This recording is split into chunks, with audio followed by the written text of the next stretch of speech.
Presiden Korea Selatan Lee Jae-myung menyampaikan apresiasi kepada Presiden Prabowo Subianto atas tingginya tingkat kepuasan publik terhadap kinerja pemerintah Indonesia di tahun pertama kepemimpinannya. Presiden Lee menyebut capaian itu sebagai bukti kuatnya kepercayaan rakyat terhadap arah kepemimpinan dan stabilitas politik di Indonesia. Ia menilai konsistensi kebijakan dan fokus pembangunan nasional menjadi faktor penting yang terlihat jelas dari kinerja pemerintah saat ini. Pujian dari Seoul ini sekaligus menjadi sinyal bahwa gaya kepemimpinan Prabowo mulai mendapat pengakuan di kawasan dan dapat memperkuat posisi Indonesia sebagai kekuatan strategis di Asia. Lantas, apakah apresiasi ini menandai meningkatnya posisi tawar Indonesia dalam diplomasi regional dan global? Sejauh mana kepercayaan publik di dalam negeri ikut membentuk citra serta kredibilitas Indonesia di mata dunia?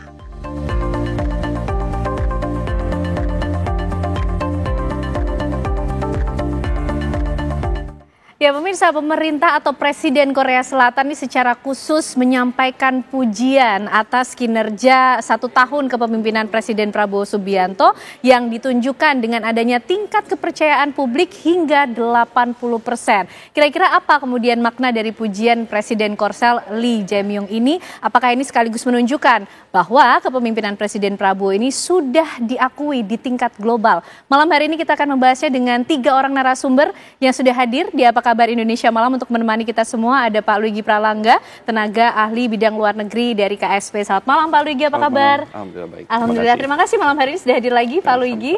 Dan juga bergabung bersama kita ada Prof. Hikmahanto Juwana, tentunya pengamat hukum internasional dari Universitas Indonesia. Prof, apa kabar? Baik, selamat malam. Selamat malam ya? Prof, sehat Prof. Dan juga bergabung bersama kita ada pakar komunikasi politik kita, Mas Agung Baskoro. Mas Agung, sehat ya Mas ya? Alhamdulillah kan. Alhamdulillah. Pak Luigi, memaknai, saya ingat betul, kita beberapa waktu yang lalu memaknai pujian dari Presiden Amerika Serikat Donald Trump. Malam hari ini kita memaknai pujian lagi, tapi berbeda dari Presiden Korea Selatan. Bagaimana kita bisa menilai atau memberikan makna atas pujian ini? Alhamdulillah, ini juga sebuah prestasi yang memang tidak ujuk-ujuk datang begitu saja. Saya yakin pemerintah Korea Selatan melalui Presiden Lee juga mempunyai dasar-dasar tertentu untuk bisa memberikan pujian ini. Dan ini adalah sebuah apresiasi yang patut kita acungi jempol dan kita dukung bersama. Dan menjadikan sebuah telaahan agar supaya prestasi atau kerja keras dari Presiden Prabowo dengan program-program prioritasnya itu terus didukung oleh segenap whole government approach. Oke, jadi itu pemaknaannya ya. Nah, tapi kemudian nampaknya ini sekaligus menjadi angin segar, termasuk mungkin juga wujud kebanggaan kita bahwa Presiden Prabowo Subianto ini sudah mulai diakui nampaknya di tingkat global. Atau ya memang sebetulnya Presiden Prabowo selama ini sudah memiliki networking yang luar biasa? Kombinasi dari semuanya, karena memang beliau sudah memerankan diplomasi di levelnya pada saat beliau menjadi Menteri Pertahanan dan juga sebelumnya juga itu adalah bagian dari kulminasi atau akumulasi dari prestasi-prestasi yang sudah diukir sejak dulu. Dan tidak mengherankan ini sudah menjadi tahapan yang menjadi pembuktian. Dan ke depan kami percaya bahwa pemerintah ini akan mencetak gol-gol baru dan tentunya kita harus fokus kepada substansi. Bukan hanya pujian semata, boleh kita berbangga, tapi jangan terlena, tetap fokus dengan kerja keras. Boleh berbangga, tapi jangan terlena, tetap bekerja keras. Prof, kalau di mata internasional, keberadaan atau positioning dari sosok Presiden Prabowo Subianto sendiri, seperti apa sih? Nampaknya cukup banyak para pemimpin negara di dunia ini yang memberikan apresiasi dan juga pujian atas kepemimpinan Presiden. Oh iya, sudah sangat luar biasa menurut saya ya.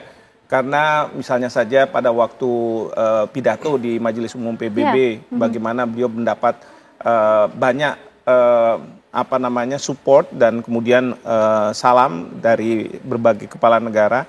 Karena pada waktu itu memang beliau kontras dengan apa yang disampaikan oleh Presiden Trump.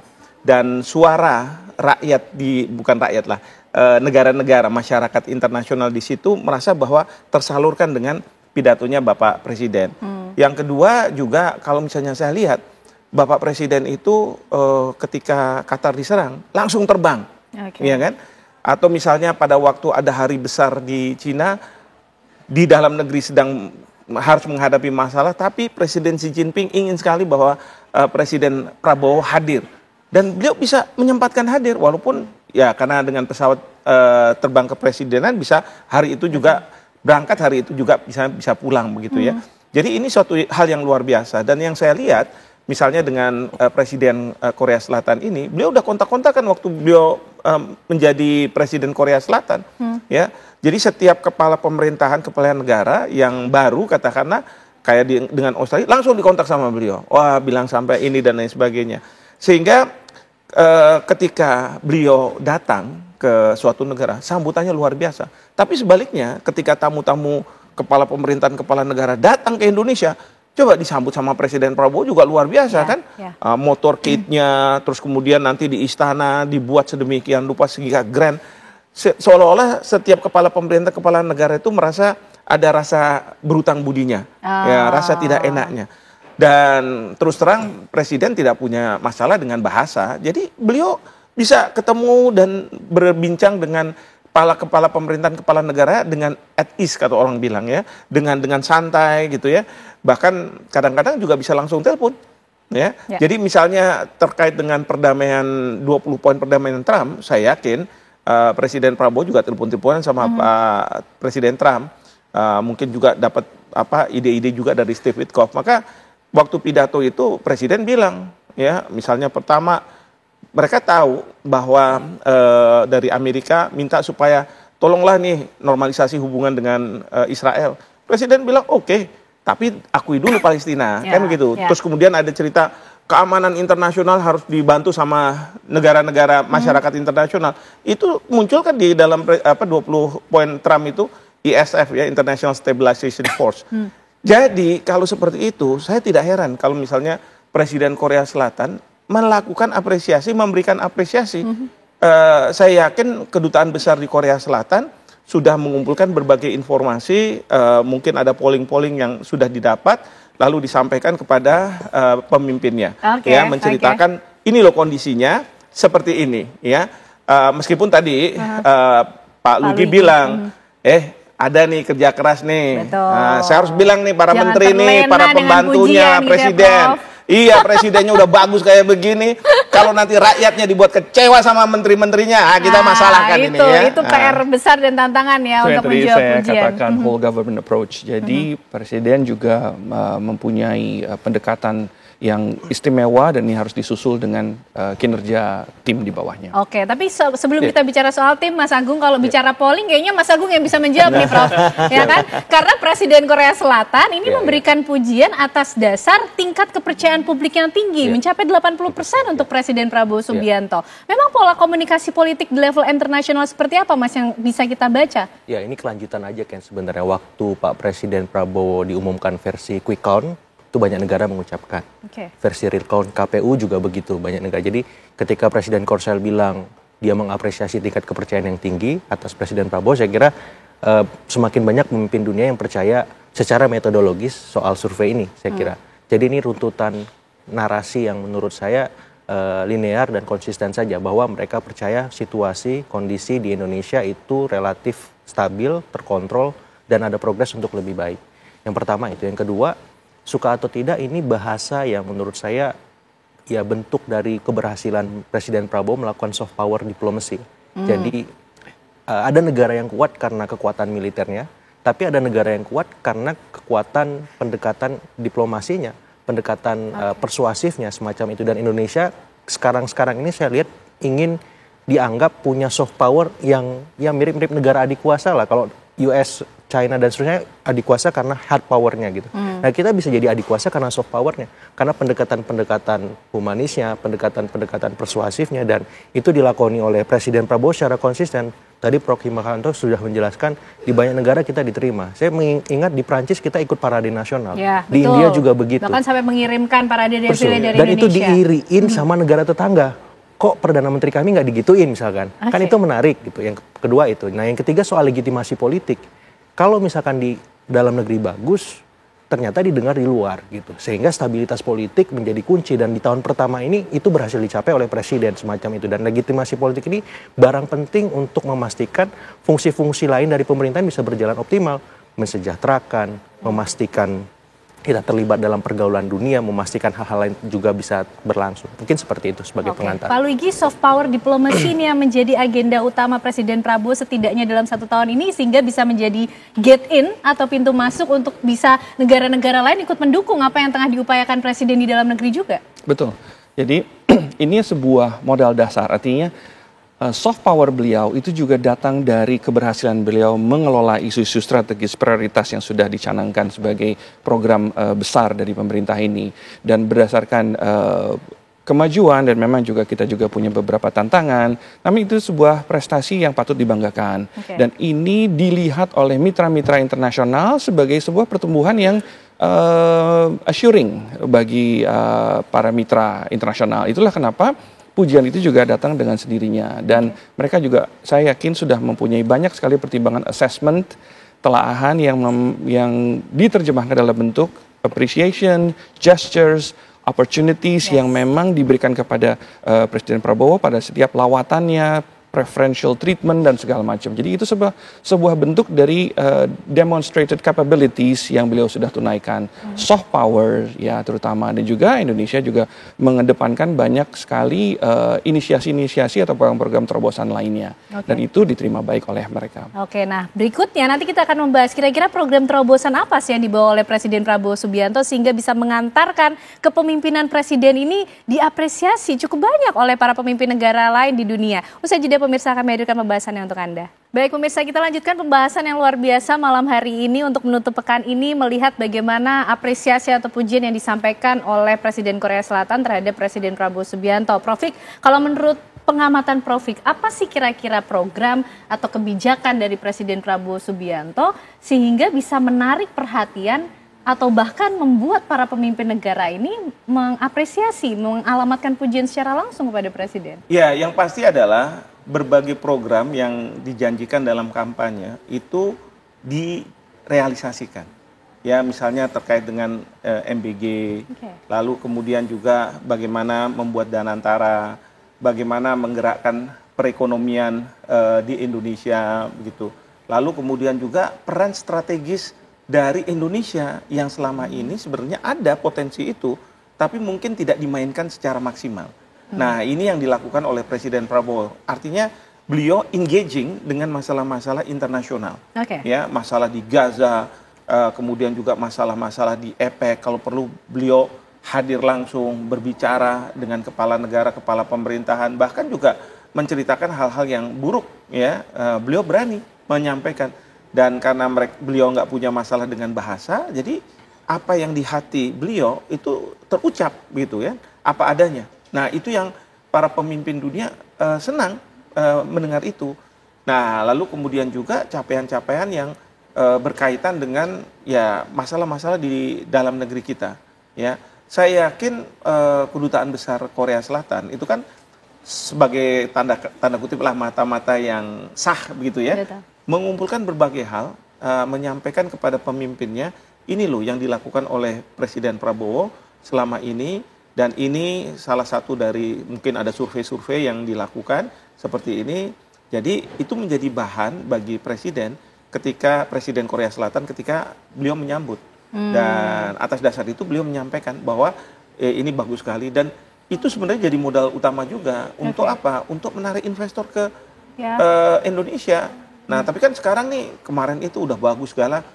Tiba-tiba adalah preman lah, ada mungkin oknum-oknum yang mau pungli dan lain sebagainya. Itu harus dibereskan semua. Siapa tugasnya? Yang tadi saya katakan, ini para pembantu presiden. Jadi para pembantu presiden saya mohon jangan cuman bagaimana kursi ini selamat gitu kan. Ini kan udah 1 tahun. Bapak Presiden selalu mengatakan saya sebagai user, saya puas kok dengan mereka. Nah, sekarang lakukan sesuatu.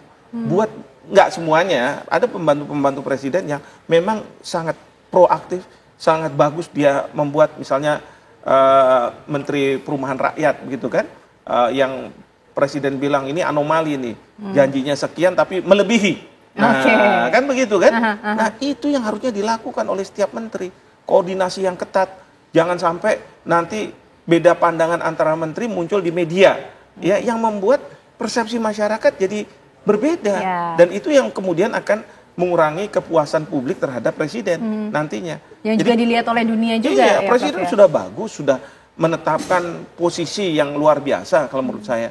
Tapi ini sekarang pembantu-pembantunya. Kalau mereka bilang kayaknya saya sulit untuk bisa ikut dengan irama Bapak Presiden, ya mungkin sudah waktunya, nggak usah dipertahankan.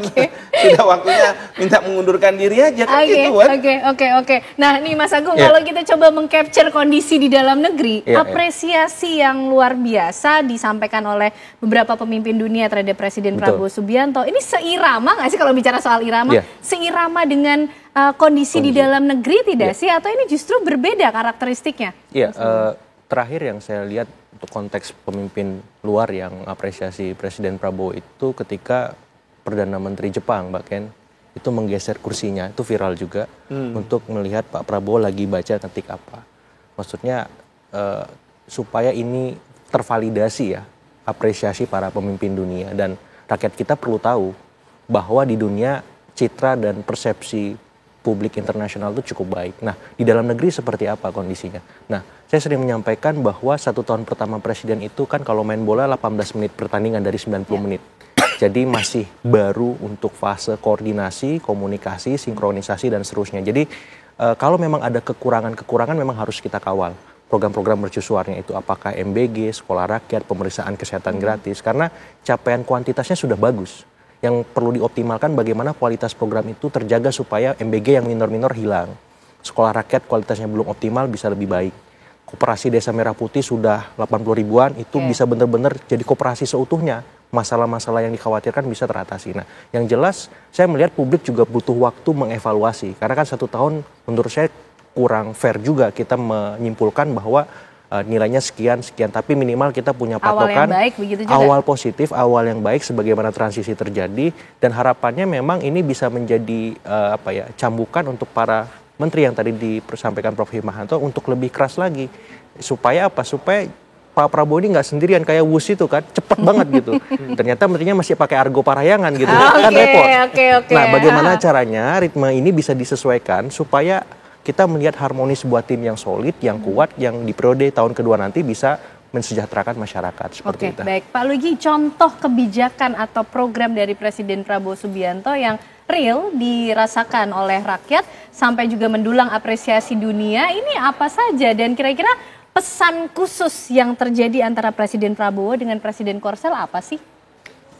Dari sisi program nasional, tentunya seperti sudah diulas oleh dua pembicara kita, MBG, ya, cek kesehatan gratis, sekolah Garuda, itu adalah sebuah portfolio yang memang flagship, ya, dan ini proyek besar itu undertakingsnya memang tidak mudah, apalagi di tahun pertama beliau, memang kita sudah melalui tahun pertama, dan kita juga penting untuk memahami bahwa Indonesia di bawah kepemimpinan Presiden Prabowo itu mewarisi tantangan global yang extraordinary, yang benar-benar luar biasa dan tidak pernah terjadi sebelumnya, ya, apalagi di sektor pembangunan di mana salah satu negara penyumbang terbesar dana pembangunan seperti USAID yang ditutup akhirnya oleh Presiden Trump itu juga memberikan impact sebuah kondisi tantangan yang besar. Nah, di saat bersamaan juga Presiden Prabowo mempunyai banyak proyek-proyek prioritas nasional.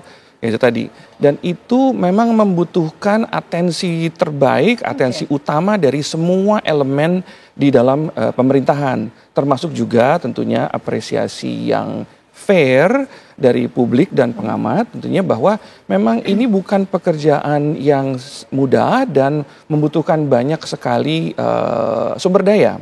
Nah, saya yakin dengan temuan-temuan, kritik sosial, serta penyesuaian-penyesuaian, termasuk juga teguran keras yang diberikan Presiden kepada timnya di dalam pemerintahan, itu juga sudah mulai menampakkan perbaikan.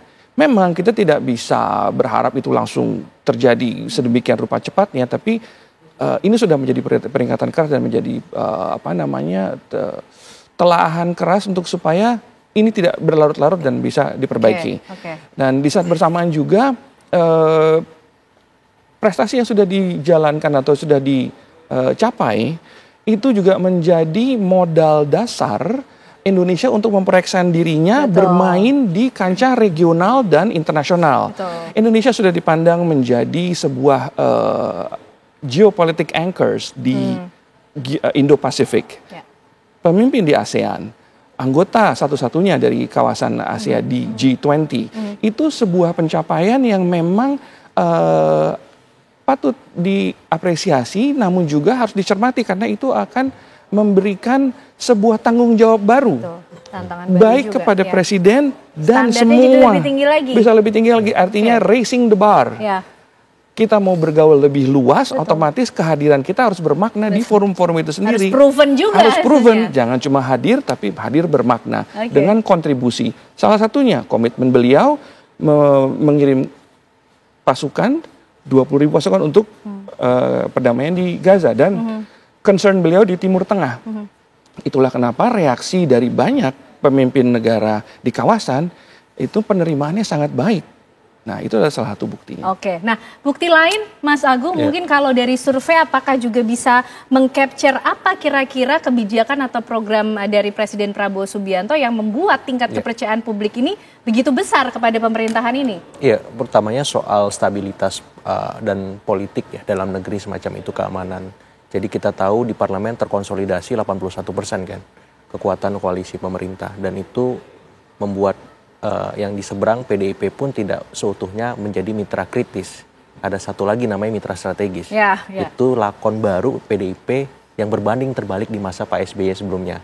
Jadi di dalam negeri sangat solid koalisi yang terbentuk. Nah, yang paling penting sebenarnya bagaimana berkoalisi dengan rakyat, dengan masyarakat.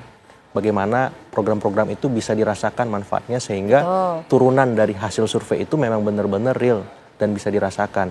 Program-program tadi akhirnya harus dikawal kualitasnya. Nah, selain stabilitas politik, kemudian soal keamanan juga, walaupun sempat diuji Agustus September kemarin, tapi konsolidasinya untuk lebih baik, cukup cepat, cukup baik semacam itu. Dan berikutnya yang saya lihat program-program terkait pendidikan dan kesehatan. Ya utamanya cek kesehatan gratis kan. Itu angka penyerapannya cukup tinggi dan memberikan dampak langsung ke masyarakat di luar MBG ya, yang selama ini sering kita dengar. Nah, cek kesehatan gratis ini menurut saya salah satu pilar yang bisa dioptimalkan supaya apa? Supaya fokus dari pemerintahan Presiden Prabowo yang berbeda dari presiden sebelumnya soal penguatan kapasitas, kualitas SDM itu tercapai. Dan ini bisa menjadi legasi monumental untuk memastikan Indonesia Emas 2045 itu bisa tercapai. Seperti itu. Oke, jadi fokus juga ke human resource. Nah, Prof, kalau apresiasi yang disampaikan oleh pemimpin-pemimpin negara ini kan oke lah, dari Presiden Donald Trump ada, kemudian dari Presiden Korea Selatan. Beberapa waktu lalu kita sudah detail atau lebih konsen membahas bagaimana apresiasi dari Presiden Donald Trump. Tapi kalau pesan secara khusus kita melihat hubungan antara Indonesia dan juga Korea Selatan, apa sih yang juga hendak disampaikan oleh Presiden Korsel lewat apresiasi itu? Ada 3 hal. Pertama adalah bagaimana investasi dari Korea Selatan bisa masuk. Ya, karena kita Indonesia butuh investasi, butuh investor, dan Korea Selatan willing untuk masuk ke Indonesia. Sehingga beliau mengapresiasi, beliau minta agar ini bisa di-maintain. Ya, apa yang sudah dicapai oleh Presiden Prabowo. Yang kedua, tentu apresiasi ini ingin juga menyampaikan bahwa sebenarnya banyak hal yang bisa dilakukan oleh Presiden. Ya, misalnya saja di antara Korea kan sedang ada bermasalah Korea Selatan dengan Korea Utara. Mungkin suatu ketika Pak Prabowo bisa diminta untuk menjadi semacam peace broker-nya. Bagi moderasi hubungan antara keduanya. Belum lagi nanti hubungan antara Amerika Serikat dengan Cina yang bersih tegang, tapi kan berdampak pada dunia. Mungkin Presiden Prabowo juga bisa diminta untuk membantu gitu ya. Jadi ada 2 hal itu, dan satu lagi sebenarnya kepercayaan Presiden Korea Selatan terhadap Pak Prabowo. Beliau ini tipe pemimpin yang bukan omon-omon, ya, tapi benar-benar mewujudkan apa yang beliau visikan begitu. Jadi ini penting. Oleh karena itu yang saya kembali ya soal menteri-menteri itu, jangan sampai menteri-menteri hanya ada program dari Bapak Presiden kemudian diterjemahkan, tapi diterjemahkan yang penting Bapak Presiden tahu bahwa ini udah jalan gitu. Padahal masih banyak yang nggak berjalan. Ya, ini menteri-menteri ini tugasnya memastikan apa yang diminta oleh Bapak Presiden itu kan, kalau MBG seluruh Indonesia. tadi cek kesehatan seluruh Indonesia, kan begitu kan? Belum lagi masalah penyerapan tenaga kerja, katanya sekarang ada magang itu harus juga seluruh Indonesia.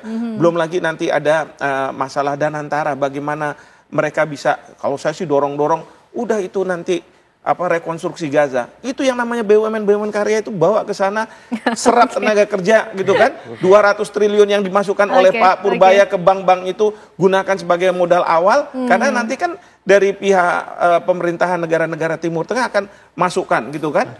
Lalu kemudian juga pasukan yang mau dikirim 20.000. Segera ISF itu segera harus dihadirkan. Karena apa? Karena perang di Israel ini, di Gaza ini, Israel ini gencatan senjata tapi masih nyerang. Nah, seandainya ada 20.000 pasukan ditambah dengan pasukan-pasukan lain, mereka kan jadi enggan untuk menyerang Gaza. Itu sebenarnya posisi strategisnya. Tapi saya lihat ada pejabat yang mengatakan di sini, oh kita harus dapat dulu dari mandat dari PP. Mati saya bilang. Ini gimana sih? Bapak Presiden udah kenceng kayak begini, pakai mandat-mandat. Saya kasih tahu sangat berhati-hati begitu, sangat berhati-hati karena mandat itu memang nggak dibutuhkan. Ini kan yang diciptakan oleh Presiden Trump. Jadi ini yang disebut sebagai, kalau dulu Presiden Bush, coalition of the willing. Itu nggak ada mandat dari PBB, betul nggak? Beliau ini Pak Lugi ini dari orang PBB, beliau udah tahu betul gitu kan. Ada yang memang dimandatkan, ada yang tidak dimandatkan. Dan ekspektasinya ketika menteri ditaruh di situ, dia sudah tahu apa yang harus dilakukan. Betul, begitu, Prof, udah tahu dan langsung siap gitu. Presiden bilang gini, terjemahannya begini, kita harus lakukan sampai di tingkat level masyarakat. Sehingga apa? Ketika masyarakat disurvei, betul. Antara yang diinginkan oleh Presiden dengan apa yang dirasakan oleh masyarakat itu cocok gitu. Jangan sampai dasen dasolen tuh ya, antara yang nyata dengan yang idealnya. Begitu ada kan? gap gitu ada ya, Prof gap. ya.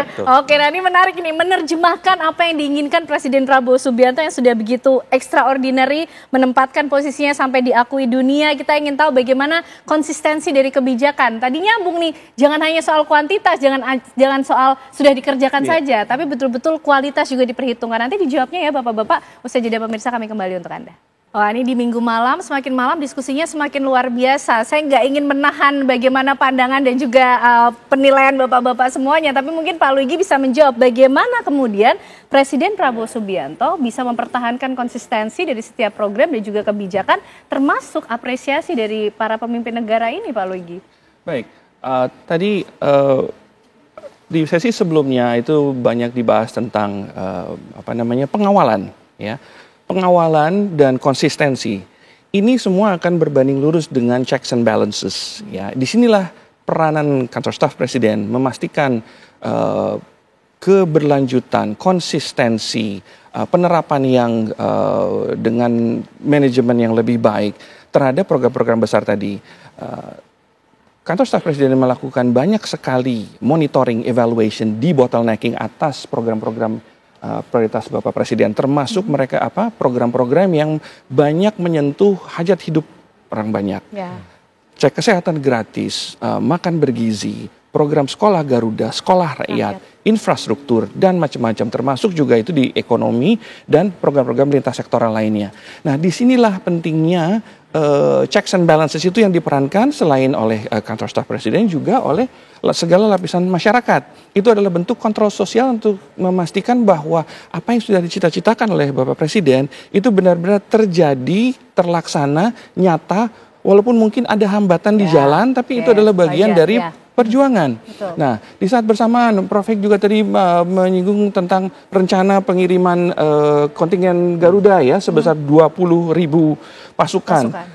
Pengalaman pribadi saya dulu pada saat bertugas pada misi pemilihan perdamaian di Liberia, itu di periode tahun 2004 sampai 2010 itu adalah program pengiriman pasukan yang paling besar.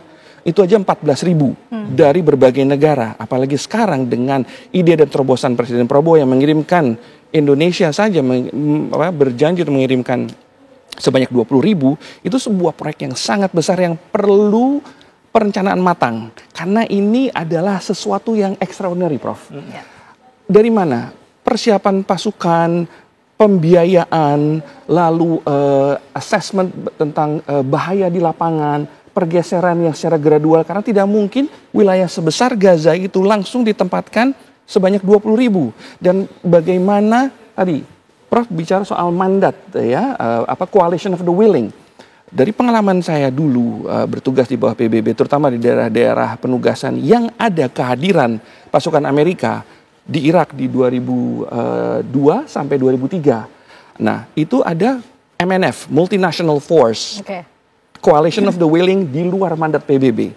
Dan di situ ada misi pemeriksaan senjata pemusnah massal PBB. Gagal. Gagal dalam arti apa? Tetap terjadi perang yang sampai bertahun-tahun.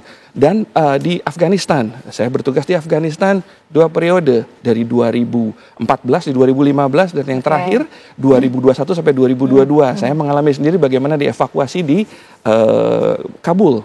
Nah, di sana ada pasukan NATO dan ada misi politik PBB UNAMA.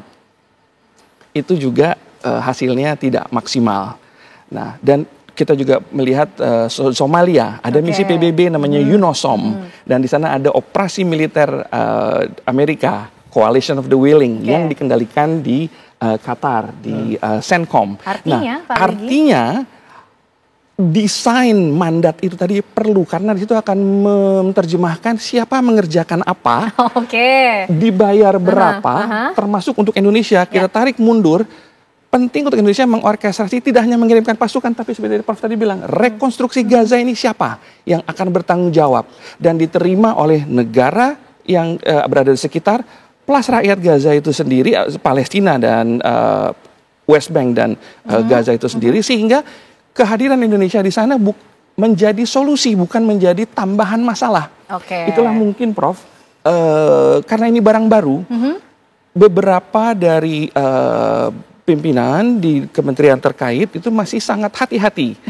Tapi memang ini perlu penguatan kebijakan dan perlu diskusi yang lebih mendalam lagi agar supaya ini nggak kelamaan diskusinya, tapi langsung bisa action. Tentunya tetap harus mendapatkan konsensus dari pihak-pihak yang berkompeten. Baik. Mas Agung, kalau bicara soal mandat, erat kaitannya dengan bagaimana mentranslate ya, tadi bahasa yang sering kita pakai, mentranslate, menerjemahkan apa yang diinginkan oleh Presiden Prabowo Subianto yang bisa kemudian dilanjutkan oleh para pembantunya di kementerian gitu kan. Nah, ini tadi Mas Agung juga bilang baru 18 menit dari 90 menit. 1 tahun nampaknya menjadi satu tolak ukur yang cukup penting ditandai oleh dunia. Bagaimana sisa 4 tahun ke belakang ini, Mas? Saya kira ini penting, minimal kita lebih objektif. Kalau pemimpin-pemimpin dunia, masyarakat internasional saja mengapresiasi, otomatis kan masyarakat di domestik akan bertanya, kok diapresiasi?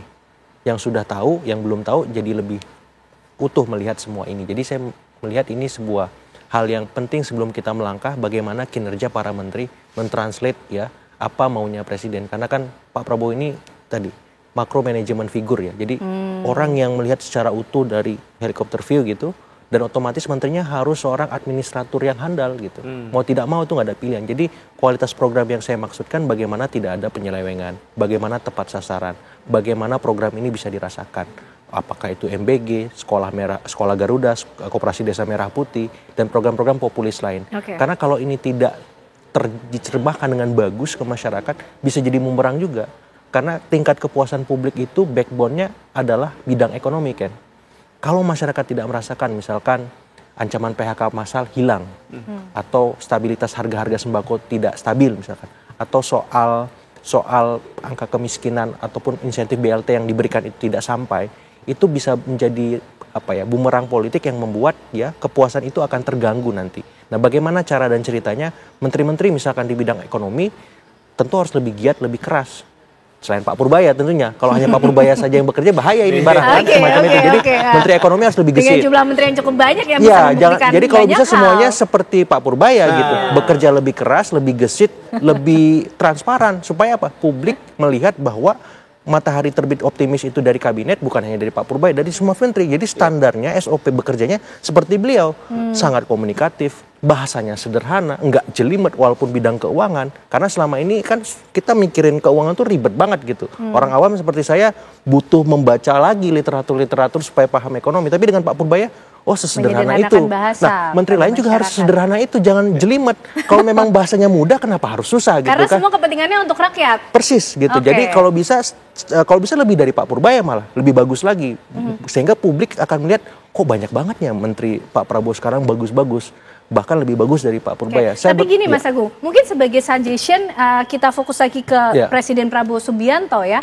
Ke depan bagaimana kemudian Presiden ini juga harus berupaya atau cara-cara seperti apa yang harus digunakan sehingga momentum apresiasi dari negara-negara di dunia ini tidak hanya sekedar momentum temporary saja dan dimaknai sebagai pencitraan saja, tapi betul-betul ada beban tanggung jawab untuk membuktikan beyond dari itu, lebih dari itu. Saya melihat memang tahun kedua nanti Presiden harus mau tidak mau lebih mendisiplinkan para menteri. Kalau memang dia tidak bisa mencapai target atau kerjanya nggak maksimal, ya mau nggak mau diganti. Walaupun misalkan dari ketua umum partai misalkan, kalau memang nggak bisa keluar kabinet, mending direposisi. Misalkan dia nggak jago di keuangan, diganti ke energi. Jadi kan reshuffle terbatas. Itu kan win-win solution juga. Jadi yang nggak bisa kerja harus segera diganti supaya tidak menjadi beban bagi Pak Presiden. Karena Pak Presidennya sudah lumayan agresif nih, lumayan positif apresiasinya. Nah, menteri-menterinya harus seperti itu juga. Nah, kalau yang nggak bisa ngikutin ritme, ya nggak ada pilihan selain diganti atau direposisi. Kalau ketum partai kan ribet juga nanti stabilitas politiknya. Nah, di luar itu saya lihat bahwa ya ini harus nggak tahu ya, manajemen street level birokrasinya itu harus punya irama yang sama juga dengan ini menterinya udah oke nih. Ini dirjen-dirjen di bawahnya ini birokrasinya juga harus digenjot. Jangan sampai kata Pak Prabowo, jangan ada pemerintahan dalam pemerintahan. Ini harus dibongkar orang-orang ini siapa. Kalau memang nggak bisa ikutin irama menteri, irama presiden, ganti deh. Maksudnya mau nggak mau ya kita naikin yang anak-anak muda yang masih idealis itu untuk menggerakkan republik ini. Dan saya yakin anak muda itu bisa. Tinggal menterinya ini berani nggak gitu. Jadi sebetulnya pesan atau mandatnya Presiden Prabowo sudah sangat clear. Prof Vik tadi udah nahnya ini kayaknya cukup banyak yang ingin disampaikan. Gimana Prof Vik? Internasional kemudian nanti akan menilai Presiden Prabowo dalam tahun-tahun ke depan. Iya, jadi yang seperti saya katakan, kita mendapat apresiasi yang sangat luar biasa dari masyarakat internasional melalui kepala pemerintahan, kepala negara. Bagaimana mereka bisa mungkin melihat Indonesia yang mungkin kemarin masih datar-datar aja, tiba-tiba dengan adanya Pak Prabowo bisa langsung boleh dibilang terlihatlah begitu ya, ada perbedaannya. Nah, tapi yang kedua tadi, tentu apresiasi ini akan nantinya bisa berbahaya ketika di dalam negeri ternyata persepsi publik itu tidak sama begitu. Karena terus terang yang sekarang ini mungkin persepsi publik dari survei yang sampai bulan kapan, kan gitu kan? Bulan-bulan setelah itu bagaimana? Nah, kita kan ingin maintain ini sebenarnya. Betul. Nah, ini yang tadi seperti Mas Agung sudah sampaikan bahwa para menteri, tadi Mas Agung bilang Pak Purbaya, ya mungkin tipe yang kayak begitu yang dibutuhkan. Orang yang nggak datar-datar saja. Orang yang kadang berani, nggak harus selalu berhati-hati terus, dan lain sebagainya. Toh kalau kayak Pak Purbaya, saya yakin pasti ada teguran juga dari Presiden. Udah kamu jangan nyinggung-nyinggung menteri-menteri lain, ya kan? Udah fokus saja. Dan dia melakukan itu kok. Dan kan nggak salah juga, ya kan? Beliau udah tahu kok, udah ada batas-batasnya, ada ini nanti ditegur. Tapi kan nggak dicopot, ya. Tapi kan kebanyakan mungkin dari menteri, waduh saya takut dicopot, waduh kayak begini, waduh nanti partai saya gimana. Jadi waduh-waduhnya yang banyak ini kan. Harusnya jangan waduh-waduhnya kita lakukan, kalaupun dicopot nggak apa-apa. Yang penting dalam masa jabatan itu saya sudah melakukan sesuatu. Dan jangan pernah merasa bahwa, aduh sayang ya begini lagi. Justru sayang itu kalau misalnya saya dikasih jabatan, tapi nggak bisa ngapa-ngapain, kan begitu. Karena bagaimana sih Prof sebetulnya hukum internasional ini kemudian nanti akan ikut menilai kinerja dari seorang presiden di suatu negara dan akan kemudian berpengaruh juga terhadap pengakuan dari negara-negara lain? Sebenarnya gini, idenya adalah kalau kita bicara terkait dengan dunia internasional, apa yang terjadi di dalam negeri itu merupakan projection gitu ya, ke luar negeri. Jadi negara-negara lain mengapresiasi, negara lain mau berinvestasi, negara lain akan ini dan itu, ya dilihat dari dalam negerinya. Kalau dalam negerinya sudah bagus, mereka akan percaya. Tapi kalau misalnya dalam negerinya ada ya macam-macam dan lain sebagainya, nah itu yang terus kemudian kepercayaan luar negeri terhadap Indonesia mungkin juga akan berkurang. Nah oleh karena itu kita punya presiden yang sangat intens sekali kalau bicara soal luar negeri. Ya, beliau sangat mau hadir di berbagai kesempatan. Bahkan pemerintahan negara lain itu menganggap bahwa Presiden Prabowo ini memang jadi katalisator ya untuk mereka kalau misalnya tidak bisa berbicara mungkin lewat Pak Prabowo bisa dilakukan itu kan sudah sangat luar biasa. Nah maka yang saya katakan selalu adalah bagaimana nih para menteri urusan di dalam ya mungkin juga wakil presiden urusan ke dalam ini harus ada yang menangani, harus ada yang mengkoordinasi. Nanti Bapak Presiden memang sewaktu-waktu beliau bisa mengatakan gimana nih Koperasi Merah Putih, sudah beres belum? Jangan sampai nanti sudah dibuat laporan dari menteri, udah bagus Bapak. Sekarang ini bukan zamannya ABG ya, asal Bapak senang. ABS bukan ABG, ABS asal Bapak senang. Karena apa? Saya yakin Pak Prabowo itu kan kuat di intelijen waktu di militer. Beliau pasti menyebar orang-orang yang untuk melihat kinerja dari para menteri ini. Jadi jangan merasa bahwa kalau saya nggak dapat atensi ya gini-gini aja udah beres. Enggak.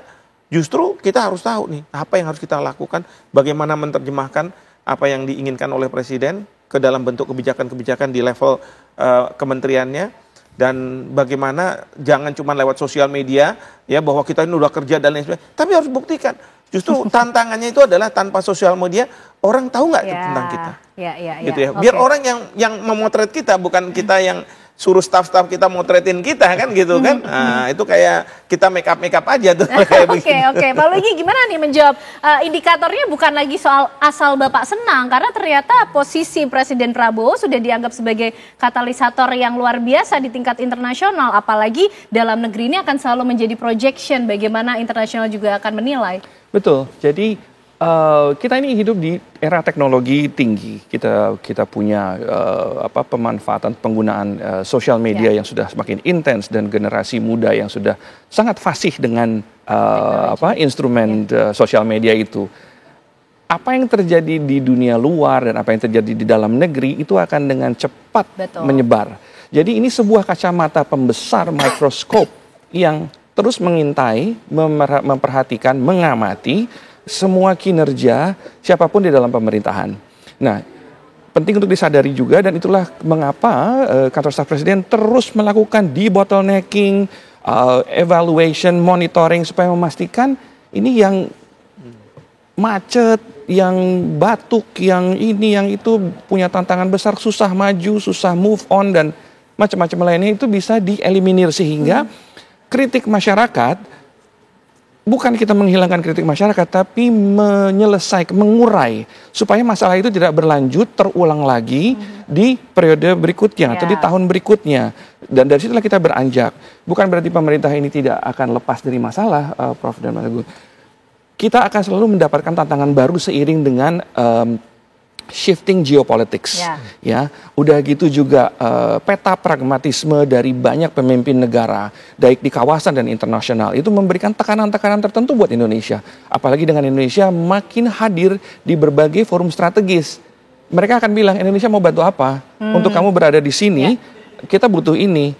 Kamu hanya sekedar hadir atau mau menjadi bagian dari solusi. Nah, pada saat Indonesia hadir menyatakan komitmennya untuk menjadi bagian dari solusi, terjemahan ke dalam negerinya itu otomatis tajam ke dalam, termasuk membenahi kinerja dari pemerintahan itu sendiri. Karena itu akan menjadi capital dan KPI, plus juga di sini masyarakat juga harus fair terhadap pemerintah. Fair dalam arti memang bukan alasan ini kita masih berjalan 1 tahun, tapi di sisi lain masyarakat juga mesti kritik yang sifatnya membangun. Terus nggak apa-apa, lontarkan kritik itu, tapi di saat bersamaan juga pastikan bahwa pencapaian-pencapaian itu juga diapresiasi seperti halnya pemimpin negara lain melihat pencapaian yang sudah dilakukan oleh pemerintah di bawah pimpinan Presiden Prabowo. Dan dalam negeri dan luar negeri itu harus kompak. Inilah yang penting untuk bisa kita proyeksikan bersama. Senang sekali perbincangan malam hari ini menutup pekan ini dengan luar biasa. Semangatnya Presiden Prabowo sudah begitu hebat sampai menuai apresiasi dari pemimpin-pemimpin negara. Tinggal tunggu nanti bagaimana kekompakan di dalam negerinya. Begitu ya Bapak-Bapak. Terima kasih Pak Luigi, Prof. Hik, terima kasih Mas Agung juga terima kasih atas malam hari ini. Sehat selalu semua.